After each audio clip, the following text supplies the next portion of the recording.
მცენარე და მისი ნაწილები.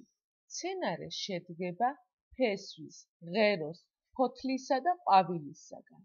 თითოეულ მათგანს მცენარისათვის სასიცოცხლო დანიშნულება აქვს. მცენარე ფესვებით ნიადაგიდან იწვევს წყალს.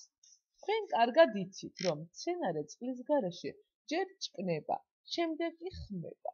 ფესვებიდან შეწოვილი წყალი ღეროს გავლით ფოთლებსა და ყვავილებს გადაეცემა. ფოთლებიდან კი წყალი ორთქლდება.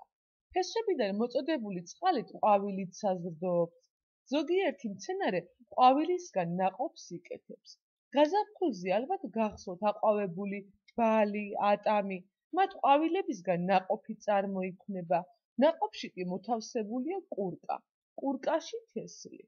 ყველა ნაყოფი და თესლი ერთნაირი არ არის.